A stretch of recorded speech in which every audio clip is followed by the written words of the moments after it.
But of course, this happens in the abstract, and you could ask, well, where again is the patient? Who is the person? How do these targets, which are papers in scientific journals, get transferred or transformed into human realities? And that's when I'm going to go back to the book, because I wanted to find a patient, and here she is. Barbara Bradfield is one of the first, certainly the longest survivor of Herceptin therapy. She had HER2-positive metastatic breast cancer. I found her by looking through the internet and ultimately was able to contact her.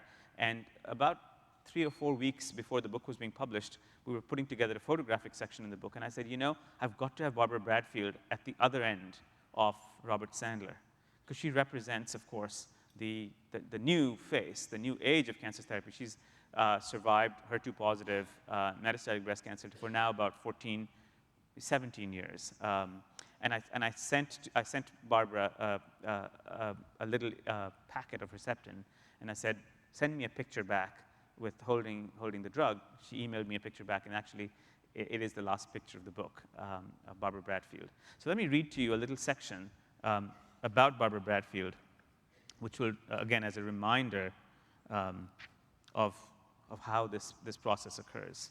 In the summer of 1990, Barbara Bradfield, a 48-year-old woman from Burbank, California, discovered a mass in her breast and a lump under her arm.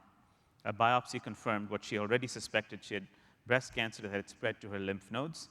She was treated with a bilateral mastectomy, followed by nearly 7 months of chemotherapy. When I was finished with all that, she recalled, I felt as if I had crossed a river of tragedy. But there was more river to ford. Bradfield's life was hit by yet another incommensurate tragedy. In the winter of 1991, driving on a highway not far from their house, her daughter, 23 years old and pregnant, was killed in a fiery accident. A few months later, sitting numbly in a Bible study class one morning, Bradfield let her fingers wander up to the edge of her neck. A new grape-sized mass had appeared just above her collarbone. Her breast cancer had relapsed and metastasized, almost certainly a harbinger of death. Bradfield's oncologist in Burbank offered her more chemotherapy, but she declined it. This was 1990. She enrolled in an alternative herbal therapy program and bought a vegetable juicer and planned a trip to Mexico. When her oncologist asked if he could send samples of her breast cancer to Slaymon's lab in UCLA for a second opinion, she agreed reluctantly. A faraway doctor performing unfamiliar tests on her tumor samples she knew could not possibly affect her. One afternoon in the summer of 1991, Bradfield received a phone call from Slaymon. This is Dennis Slaymon. He introduced himself as the researcher who had been analyzing her slides. Slaymon told Bradfield about HER2. His tone changed, she recalled.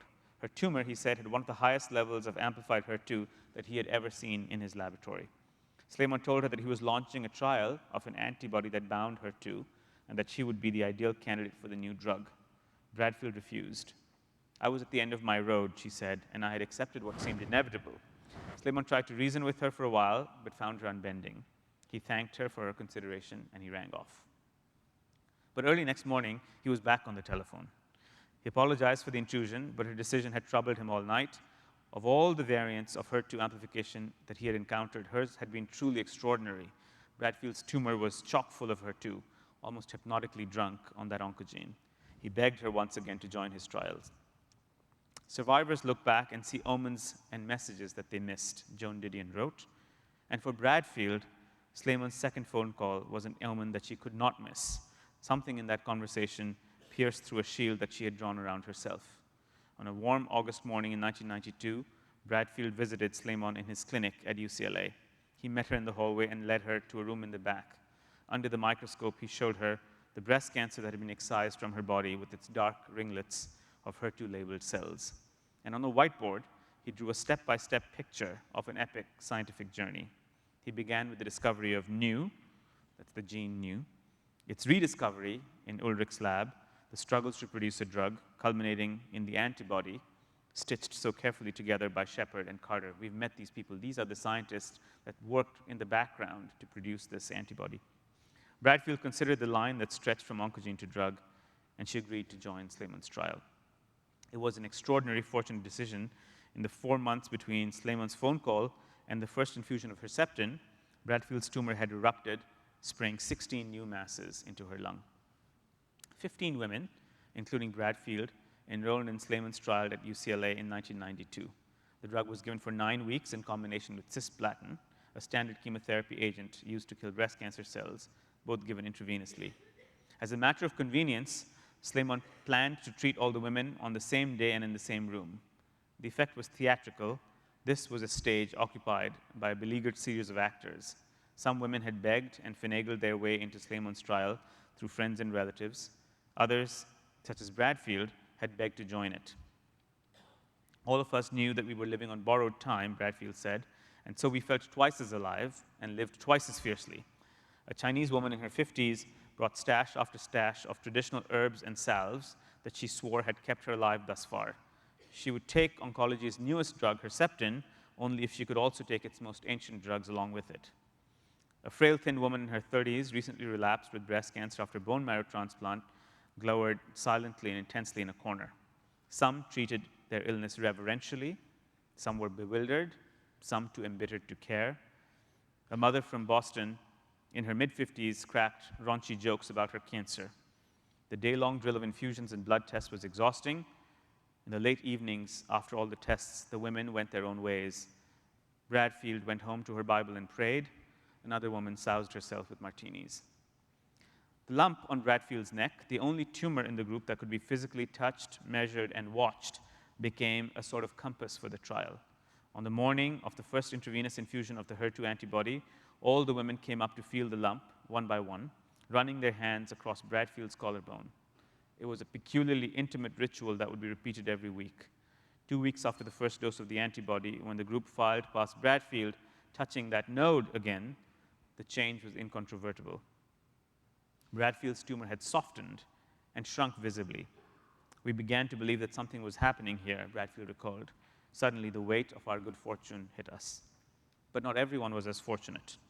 Exhausted and nauseous, one evening, the young woman with relapsed metastatic cancer was unable to keep the prescribed fluids down needed to hydrate her body. She vomited through the night, and then, too tired to keep drinking and too sick to understand the consequences, fell back into sleep. She would die of kidney failure the next week. Bradfield's extraordinary response continued. When the CT scans were repeated 2 months into the trial, the tumor in her neck had virtually disappeared, and the lung metastases had also diminished, both in number and size. The responses in many of the 13 other women were more ambiguous. At the 3-month midpoint of the trial, when Slamon reviewed the data with Genentech and the external trial monitors, tough decisions clearly needed to be made. Tumors had remained unchanged in some women. They had not shrunk, but were static. Was this to be counted as a positive response? Some women with bone metastases reported diminished bone pain, but how could pain be objectively judged for this trial?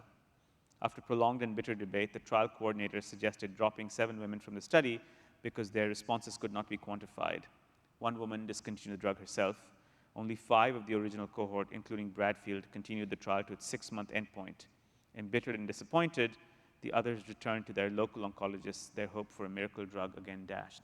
Actually, we now know that probably most of these women with diminished bone pain were likely responding extremely well to Herceptin therapy. People who've used this drug know that one of the consequences that you can see is that you can change the metabolism of bone pain caused by breast cancer. But in the original trials, they could not be measured. Barbara Bradfield finished 18 weeks of therapy in 1993, and she survives today.